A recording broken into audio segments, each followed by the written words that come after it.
Okay, now we've got another question. We're going to understand how long-term and short-term interest rates affect prices, or long-term maturities will affect the prices of bonds. In this particular question, it says an investor has two bonds in his portfolio that have a face value of $1,000 and pay a 10% annual coupon. Bond L matures in 15 years, while bond S matures in 1 year. So essentially what we want to do is we want to compare bond S and bond L. So S is the one that matures in 1 year, that's the short-term bond, and bond L is the one that matures in 15 years, that's our long-term bond.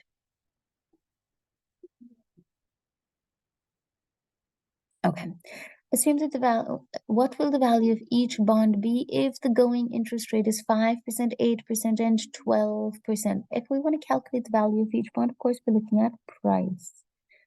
So we know that price is equal to our coupon payment times 1 minus 1 plus I to the power of negative n. All of that is to be divided by I plus the par value divided by 1 plus I to the power of n. And we want to be able to do that on both sides, right? So price will equal to the same thing. Okay.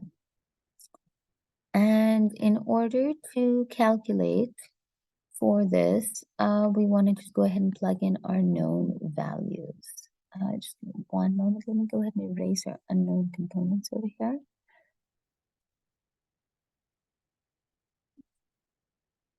Okay, all right. Now, when we want to plug in our known values, let's just go ahead and do this.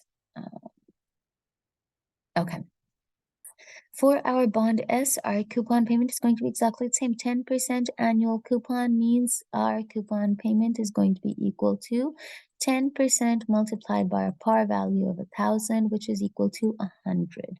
So for the price of bond S, when we have an interest rate of 5%, when we have an interest rate of 5%, this is going to be the first calculation. An interest rate of 5%, this is going to be equal to 100 times 1 minus 1.0. Our interest rate is 5%, so 1.05 to the power of negative. Now, bond S matures in 1 year, so negative 1 divided by 0.05 plus $1,000 divided by 1.05 to the power of 1. We're going to go ahead and take a moment and put that into our calculator. And right alongside, we know that to calculate the price of bond L, that'll be the price of L at that 5%, is also going to be 100 times 1 minus 1.05. But here, because we've got 15 years to maturity, that's negative 15 divided by 0.05 plus $1,000 divided by 1.05 to the power of 15. We're going to go ahead and plug both of those into our calculator one by one. And we're going to see what we get for the price of bond S and for the price of bond L. Now, we've got to do this for 5%, for 8%, and for 12%. So I recommend that we go ahead and lay that out very simply. 5%, 8%, and 12%. So the price of bond S is going to be 100 times 1 minus 1.08 to the power of negative 1 divided by 0.08 plus 1,000 divided by 1.08 to the power of 1. The price for bond L at that 8% is going to be equal to 100 times 1 minus 1.08 to the power of negative 15 divided by 0.08 plus $1,000 divided by 1.08 to the power of 15. And of course, for 12%, the price of bond S is going to be equal to 100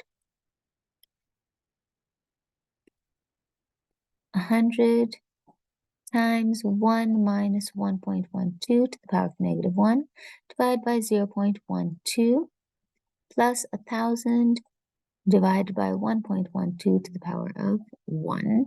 And the price for bond L is going to be equal to 100 times 1 minus 1.12 to the power of negative 15 divided by 0.12 plus $1,000 divided by 1.12 to the power of 15. All right, now one by one, all we want to do is go ahead and plug all of this into our calculator. So we're going to start off with the 5% price of bond S, 1.05 to the power of -1 multiplied, minus 1 minus our answer, 1 minus our answer. All of that is to be divided by 0.05. All of that is to be multiplied by 100. And we're going to hold on to the number 95.23 over there, okay? And then we've got 1.05 to the power of, to the power of 1. And 1,000 divided by that answer, we get 952.38. All right, so if we add into that our 95.23, we are going to get 1,047.61. That is the price of bond S. Now we calculate the same thing for bond L. The price for bond L is going to be 1.05 to the power of -15. And then we've got 1 minus our answer. And all of that divided by 0.05 multiplied by 100 is 1,037.96.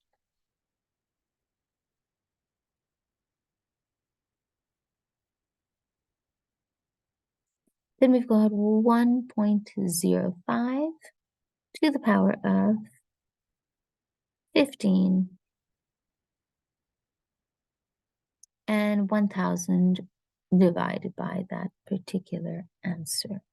So 481.01.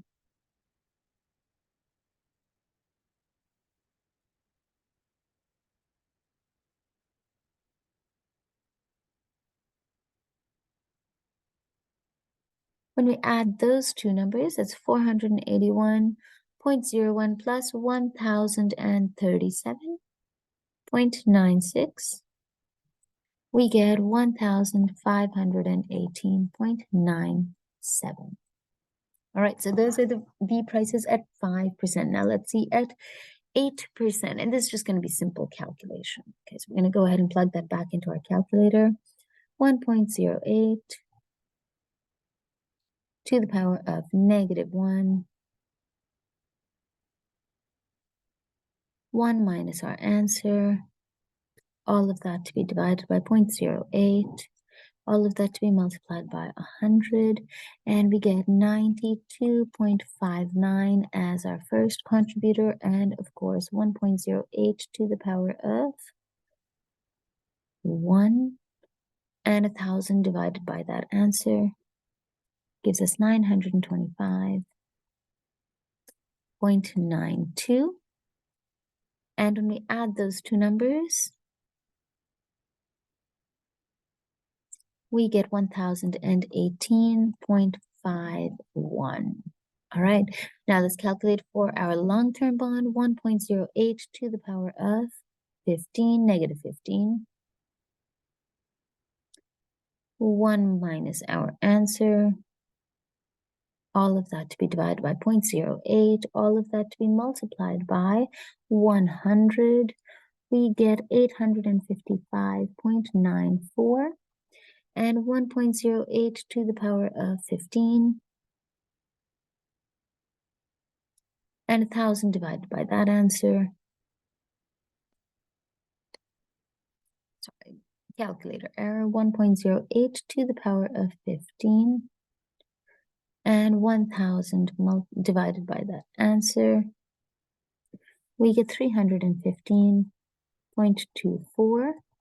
When we add into that our 855.94, we get 1,171.18.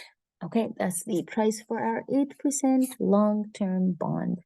Now at 12%, one more time, we're going to go ahead and plug that into our calculator. 1.12 to the power of -1. 1 minus our answer divided by 0.12, and all of that multiplied by 100, we get 89.28. 1.12 to the power of 1,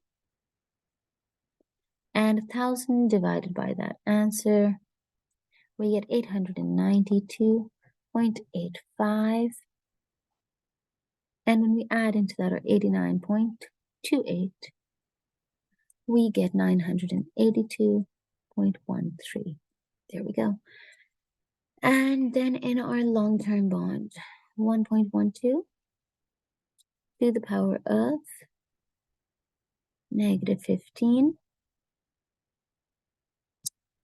1 minus our answer, all of that to be divided by 0.12, multiplied by 100, we get 681.08. And then we've got 1.12 to the power of 15, and 1,000 divided by that answer, we get 182.69. We add into that our 681.08. We get 863.77. Okay. All right. So this is essentially the answer to part A. All right. Now, if you see, these are numerical answers. Now let's see what part B says. Part B says, why does the longer term bond's price vary more than the price of the shorter term bond when interest rates change? All right, so first and foremost, you're going to be seeing a couple of patterns here. You'll see that in your 5% short-term bond, the greater contributor is the par value, which you're just about to receive into your price. But with the longer-term bond, the greater contributor is your coupon payment. Okay, now when we see the variation across percentages, so that's 5%, 8%, and 12%, we have a significantly higher variation in our long-term bond. In this case, think about a bond that matures in 1 month. Its present value is influenced primarily by the maturity values that will be received in only 1 month. And so even if the interest rates double, the price of the bond will still be close to about $1,000. This is why the 1-year bond's value would fluctuate more than the 1-month bond's value because of the difference in the timing of receipts. However, its value would still be fairly close to $1,000 even if interest rates doubled. So a long-term bond paying semi-annual coupons, on the other hand, will be dominated by distant receipts, these receipts that we're talking about over here. And these receipts, the multipliers will decrease significantly when we talk about the impact of interest rates. Another way to view this problem is from an opportunity point of view. A 1-month bond can be reinvested at a new rate very quickly, and hence the opportunity to invest at this new rate is not lost. However, the long-term bond locks in that subnormal returns for a very long period of time. And so you see that in particular in the 12%, where the yield to maturity or the interest rate in the market is higher than the coupon rate, which means in this particular case, we're talking about a discount bond. You'll be locked into this investment for a longer period of time.